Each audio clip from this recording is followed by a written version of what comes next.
स्वागत है दोस्तों एक बार फिर से आप सभी का ओपीएस न्यूज पर। जी हाँ दोस्तों, दिन होगी आज का 3 जून 2020 यानी कि बुधवार का, और जानते हैं आज के मुख्य समाचार, बड़ी खबरें, ब्रेकिंग न्यूज हेडलाइन से। तो दोस्तों बहुत ही बड़ी खबरें निकल कर आ रही। सबसे पहले तो आपको बता दें कि कोरोना वायरस के पॉजिटिव मरीजों की संख्या हुई 2 लाख के पार। भारत के लिए एक बहुत ही बड़ा खतरा और चिंता की बात। और इसी के साथ दोस्तों अगर आपने बैंक से लोन ले रखा है तो बहुत ही बड़ी खुशखबरी है। और साथ ही किसान परिवारों को दोस्तों 31 अगस्त तक लोन चुकाने में मिल चुकी है ब्याज की छूट। और साथ ही दोस्तों बहुत ही बड़ी और सिलेक्टेड काम की खबरें हैं। दिन भर के महत्वपूर्ण और तमाम बड़ी खबरों को जानने के लिए दोस्तों वीडियो को पूरा आखिर तक जरूर देखेगा। चलिए शुरुआत कर लेते हैं वीडियो की तरफ। लेकिन उससे पहले आपको बता दें कि अगर आप अपने चैनल ओपीएस न्यूज पर पहली बार वीडियो देख रहे हैं तो दोस्तों वीडियो के नीचे का लाल बटन दबाकर चैनल को सब्सक्राइब कर लीजिएगा और पास वाले घंटी बटन को दबा दीजिए, ताकि दोस्तों आप रह सकेंगे दिन भर की काम की खबरों से हमेशा अपडेट। तो चलिए दोस्तों जानते हैं आज की पहली और बड़ी खबर। तो गूगल प्ले स्टोर से हटाया गया मित्रो ऐप, आप भी तुरंत कर लीजिएगा फोन से अनइंस्टॉल। तो दोस्तों चाइना के short video sharing platform TikTok को टक्कर देने के लिए कुछ दिनों पहले लॉन्च हुए मित्रो ऐप को गूगल प्ले स्टोर ने हटा दिया है। इस ऐप को फिलहाल 50 लाख लोग डाउनलोड कर चुके हैं और ऐसे में गूगल का यह कदम काफी ज्यादा आश्चर्यजनक लगता है। दरअसल गूगल ने अपने प्ले स्टोर से इस एप्लीकेशन को हटाने की वजह का खुलासा किया है। गूगल का कहना है कि इस ऐप में सुरक्षा संबंधी कई खामियां हैं, जिसकी वजह से उसको एक बड़ा कदम जो है दोस्तों उठाना पड़ा है। हालांकि इसके बारे में गूगल या फिर मित्रो ऐप के डेवलपर्स ने कोई भी ऑफिशियली बयान जारी नहीं किया है। एप्लीकेशन को प्ले स्टोर से हटाने के कारण जिन लोगों ने इसको अपने फोन में डाउनलोड किया है उनको परेशानी हो सकती है। इसलिए दोस्तों आप अपने फोन में इस एप्लीकेशन को तुरंत अनइंस्टॉल कर दीजिएगा तो ही ज्यादा अच्छा रहेगा। चलिए अगली खबर है कि मुंबई में आज 120 की रफ्तार से दस्तक देगा निसर्ग, उड़ाने हुई रद्द, सीएम ने की घर में रहने की अपील। तो दोस्तों महाराष्ट्र और मुंबई में इतिहास में पहली बार एक बड़े तूफान और भारी बारिश का सामना करना पड़ेगा। दरअसल भारी से भारी बारिश तो मुंबई वालों को झेलने की आदत है, लेकिन 120 किलोमीटर प्रति घंटे की रफ्तार मुंबई में पहली बार तूफान के रूप में देखी जाएगी। यहाँ पर दोस्तों कोरोना से पीड़ित महाराष्ट्र और गुजरात पर तूफान जो है निसर्ग वो फिर से ढा सकता है कहर। और दोस्तों यहाँ पर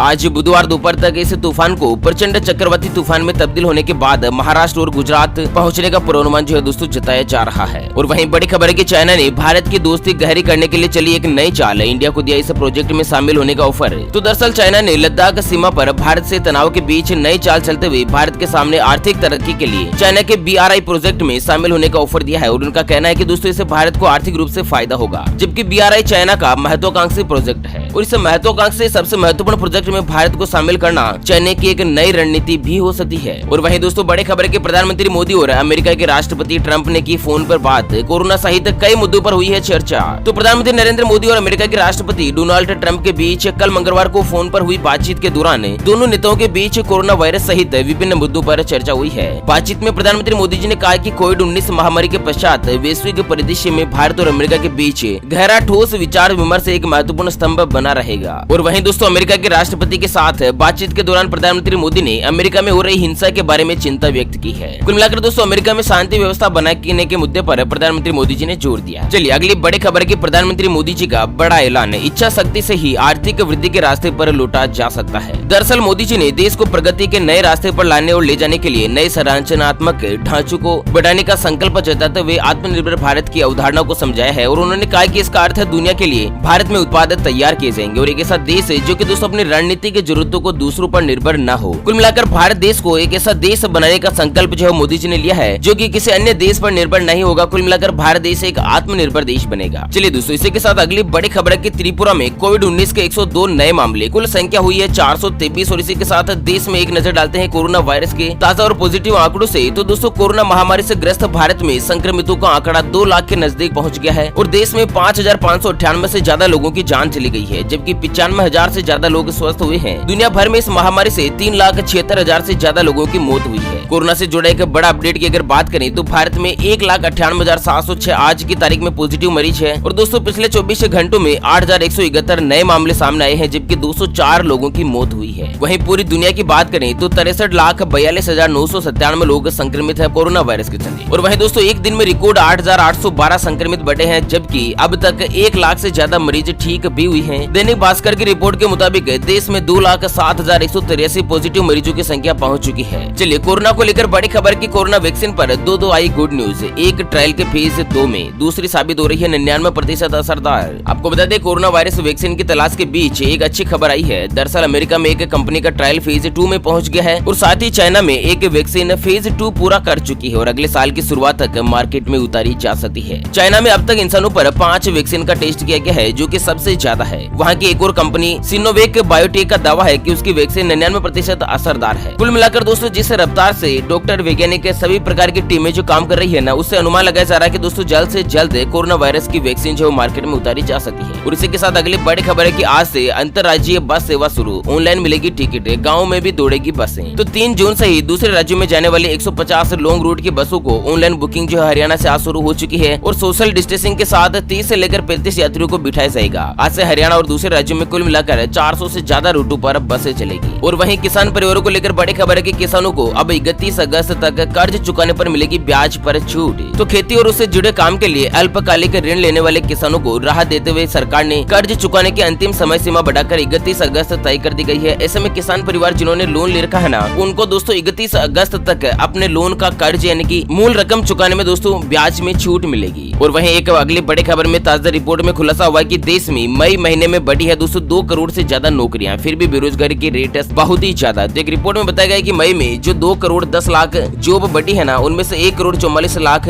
छोटे दुकानदार और दिहाड़ी मजदूर है। और अब जब सरकार लॉकडाउन में छूट दे रही है तो स्वरोजगार करने वाले लोग वापस अपने काम पर लौट गए हैं। कुल मिलाकर दोस्तों देश के आर्थिक हालात बहुत ही जल्द अपनी गति पकड़ सकते हैं। और वहीं दोस्तों एक बड़ी खबर है कि तलाक के बाद हरजाने में मिले 24,000 करोड़ रुपए ने बदली महिला की किस्मत। दुनिया के सबसे अमीर महिलाओं की सूची में हुई है शामिल। जी हाँ दोस्तों, आपको भी ये जानकर बड़ा ही आश्चर्य होगा कि एशिया में सबसे महंगे तलाक का मामला सामने आया है। तलाक के बाद हरजाने के तौर पर मिले 24,000 करोड़ रुपए में से एक महिला जो दोस्तों दुनिया की सबसे अमीर महिलाओं की सूची में शामिल हो चुकी है। दरअसल चाइना की दवा कंपनी के चेयरमैन ने पत्नी को मुआवजे के तौर पर 16.13 करोड़ शेयर दिए हैं। और दुनिया में अब तक का सबसे महंगा तलाक अमेज़न के संस्थापक जेफ बेजोस का हुआ था, जो कि दोस्तों उनको पीछे छोड़कर यह तलाक पूरी दुनिया का सबसे महंगा तलाक पहुंच चुका है। चलिए अगली खबर है कि 8 जून से अनलॉक होंगे देश के सभी धार्मिक स्थल, मंदिर मस्जिद जाना तो करना होगा इन नियमों का पालन। दरअसल केंद्र सरकार ने कोरोना वैश्विक महामारी के बीच 1 जून से 5वें चरण के लॉकडाउन में धार्मिक स्थलों को खोलने की कुछ शर्तों के साथ इजाजत जो दी थी ना, उनमें से दोस्तों धार्मिक स्थलों को खोले जाने का फैसला साधु संतों और मुस्लिम धर्म गुरुओं ने स्वागत किया है। दोस्तों पिछले 70 दिनों में धार्मिक स्थान जो है दोस्तों बंद थे, उनको कुछ नियमों के साथ ही यहाँ पर 8 जून से खोलने की अनुमति सरकार की तरफ से मिल चुकी है। और इसी बीच बड़े खुशखबरी है कि उत्तराखंड में 8 जून के बाद शुरू होगी 4 धाम यात्रा, सीमित संख्या में जाएंगे तीर्थ यात्री। तो तैयारी में जुटी सरकार बाहरी राज्यों से पर्यटकों के आने के लिए बसों के संचालन की अनुमति ले रही है। कुल मिलाकर दोस्तों 4 धाम यात्रा जो है 8 जून से ही शुरू हो जाएगी। और वहीं बड़ी खबर की प्रधानमंत्री ने कोविड-19 को फैलने से रोकने के लिए 2 गज की दूरी बनाए रखने की है अपील। आपको बता दें प्रधानमंत्री नरेंद्र मोदी ने देश के कोविड-19 को फैलने से रोकने के लिए 2 गज की दूरी बनाए रखने, मास्क लगाने और हाथ धोते रहने की अपील दोहराई है। भय और आशंकाओं के उन्मूलन के लिए गीत और कला के उपयोग के विषय पर स्पीक मेक के अनुभव सीरीज का उद्घाटन करते हुए प्रधानमंत्री ने कहा कि संगीत बहुत ही ज्यादा सुकून देता है, समाज के सभी वर्गों को एक सूत्र में भी पिरोता है। ऐसे में दोस्तों संगीत सुनते रहिएगा। और वहीं एक और बड़ा खुलासा हुआ है कि कोरोना पॉजिटिव मरीज के रक्त में मौजूद प्रोटीन बता सकते हैं बीमारी की गंभीरता। तो दरअसल वैज्ञानिकों ने कोविड-19 से संक्रमित व्यक्ति के रक्त में 27 ऐसे प्रोटीन का पता लगाया है, जो कि दोस्तों मरीज में बीमारी की गंभीरता बता सकते हैं। इन प्रोटीन्स के बारे में वैज्ञानिकों का कहना है कि ये प्रोटीन प्रिडिक्टिव बायोमार्कर की तरह कार्य करते हैं, जिससे ये पता चलता है कि मरीज को बीमारी कितना बीमार कर सकती है। कुल मिलाकर दोस्तों कोरोना वायरस के पॉजिटिव मरीज के जो रक्त का सैंपल का पता लगाया जाता है ना, उनके रक्त में यानी कि उनके ब्लड में उपलब्ध प्रोटीन जो है वो इस बात का खुलासा कर सकते हैं कि कोरोना वायरस किस स्टेज पर है, दोस्तों बीमारी का खतरा कितना गंभीर और कितना महत्वपूर्ण है। और इसी के साथ अगली बड़ी खबर है कि ईपीएफओ पेंशनर्स का खत्म हुआ इंतजार, मिलेगी एकमुश्त पेंशन की रकम। तो दरअसल ईपीएफओ पेंशन धारियों को अब पहले के मुकाबले ज्यादा पेंशन मिल सकेगी। एम्प्लॉइज प्रोविडेंट फंड ऑर्गेनाइजेशन ने 868 करोड़ रुपए का पेंशन फंड जारी किया है और इसी के साथ ही 105 करोड़ का एरियर भी जारी किया है। कुल मिलाकर दोस्तों जिनको भी पेंशन की रकम एकमुश्त प्राप्त करनी थी ना, उन सभी के लिए एक बहुत ही बड़ी खुशखबरी गवर्नमेंट ने दी है। चलिए इसी के साथ अगली खबर की 11 जून को लॉन्च होगा Xiaomi का लैपटॉप, Redmi का भी बदलने लगा है नाम।